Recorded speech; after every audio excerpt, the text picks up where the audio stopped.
তো আমার একটা মেয়ে বড় হচ্ছে, সুতরাং আমার যদি প্রথমে চশমা ছাড়া গেছিলাম সানগ্লাস পরে।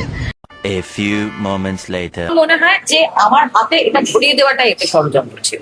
বলেন কি? যখন কোনো পুরুষের সাথে কথা বলো, তোমরা কি তার প্যান্টের চেনের দিকে খেয়াল করে কথা বলো? কোথাও বলতে শিখিস নাই, অশিক্ষিত। আমি তো এখানে ছাত্রদের যুবদের সাথে আন্দোলনে এসেছি। না মানে আমার একটাই প্রশ্ন, দেশের প্রধানমন্ত্রী একজন, তার এরকম একটা বিকৃত পোস্টার হাতে নিয়ে এটা কি রকম ধরনের আন্দোলন? এটা একটা নেশা হয়ে গেছে।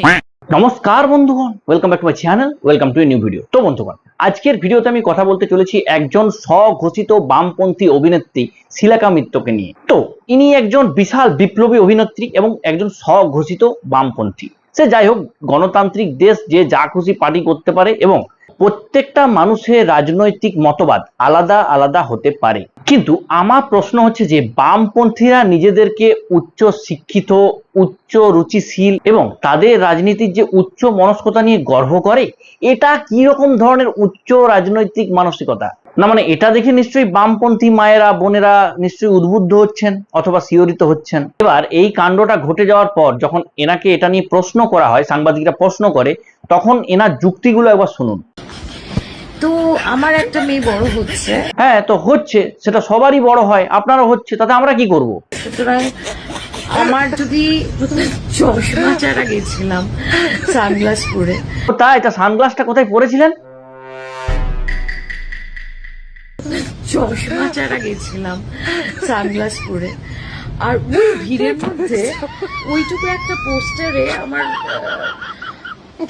মোদিজি বিলো দ্য বেল্টের দিকে আমার চোখটা যায়নি। ও তার মানে আপনি বলতে চাইছেন যে আপনি দেখতে পাননি এবং না দেখে না শুনে আপনি পোস্টারটা হাতে দাঁড়িয়ে এরকম ভাবে হাস্য মুখে ছবিটি তুলেছিলেন, তাই তো? সে ঠিকই আছে, আপনি চশমাবিহীন ভাবে আন্দোলনে ঢুকে পড়েছিলেন, সেটা আলাদা ব্যাপার। কিন্তু আপনার সাথে এই যে আরেকজন ব্যক্তি ছবিটি তুলেছে, সেও আপনাকে একবার বলে দিল না, নাকি কানে কানে একবার বলেছিল, দিদি পোস্টারটা হেভি আছে, হেভি মানিয়েছে তোমাকে ধরে? না না, হবে বলছি না, হতে পারে। আমি যদি পোস্টারটা দেখতে পেতাম, আমার কি এই রুচি যে আমি এইটা এরকম করে দেখতাম আর গম্ভীর হয়ে, মানে ভীষণ সোবার গম্ভীর হয়ে আমি পোস্টারটা ধরে আছি, এরকম যে একটা পোস্টার এক্সিট করে আমি তো সেটাই জানতাম না। এবার তোমরা যারা ভিডিওটা দেখছো, তোমাদেরকে আমি একটা প্রশ্ন করছি, ইনি যেভাবে এই যে ছবিটা তুলেছেন এরকম ভাবে পোস্টারটা ধরে দাঁড়িয়ে, একবারও তোমার এটা দেখে মনে হয়েছে যে ইনি এই ছবিটা না দেখে এরকম ভাবে পোস্টারটা হাতে নিয়ে এরকম হাস্য মুখে তুলেছেন? আমার মনে হয় যে আমার হাতে এটা ছড়িয়ে দেওয়াটা এতে ষড়যন্ত্র। না মানে আপনি কখনো বলছেন দেখতে পাইনি, কখনো বলছেন যে আমার হাতে ষড়যন্ত্র করে পোস্টারটা ধরিয়ে দেওয়া হয়েছিল, কোথাও আপনি বলছেন আপনার একটা মেয়ে বড় হচ্ছে, আবার কোথাও আপনি কথা বলছেন কচি খুকির মতো। এ তো দেখছি আপনি যা কথা বলছেন আপনার থেকে একটা বাংলা খাওয়া মাতাল ফুল তোলেও এর থেকে অনেক বেশি লজিকে কথাবার্তা বলে।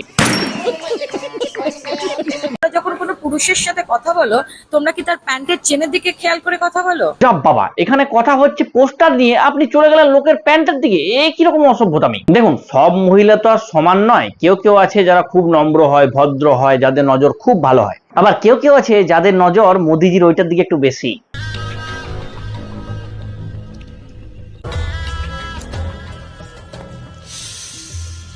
ওই ভিড়ে যখন পুলিশ লাঠিচার্জ করছে, জীবনে প্রথম এই পুলিশের লাঠিচার্জে আমি দৌড়চ্ছি এবং যখন ওই জলের বোতল ফোতল ছুটছে, আমি বলছি ভাই ইনস্টিগেট কর রা হ্যায়, তুম লোগ কুছ মত করো।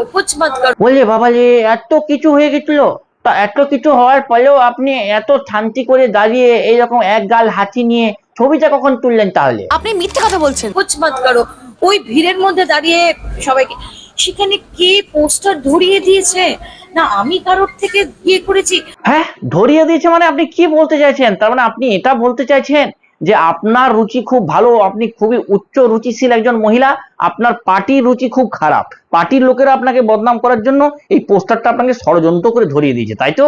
যা, তাহলে তো মহাপাপ হয়ে গেল। আমি যদি পোস্টারটা দেখতে পেতাম, আমার কি এই রুচি যে আমি এইটা এরকম করে দেখতাম আর গম্ভীর হয়ে, মানে ভীষণ সোবার গম্ভীর হয়ে আমি পোস্টারটা ধরে আছি। না মানে বলছি, আপনি কি শুকনো নেশা টেশা করেন নাকি? মানে এখানে কোথায় আপনাকে দেখে গম্ভীর লাগছে? এই তোমরা একটু জানিও তো, এখানে গম্ভীর লাগছে কে? এরকম যে একটা পোস্টার এক্সিট করে আমি তো সেটাই জানতাম না। ও তাই? কিন্তু মানুষ তো অন্য কথা বলছে। তো চলো দেখে নি এনার এই ঘটনা দেখে মানুষের রিয়াকশন কি, দেখে নেবো মানুষ কি বলছে। সবারটা ধরে ধরে অভ্যাস। না না, এই কমেন্টটা দেখে এই দাদাকে তোমরা কিন্তু ভুল বোঝো না, এই দাদা কিন্তু অন্য কোনো কিছু ধরার কথা বলেনি। এই দাদা এখানে পোস্টার ধরার কথা বলেছে। আসলে এই দাদারও রুচি শিলাখাদির মতোই, অত্যন্ত উচ্চ রুচি সম্পন্ন এই দাদা।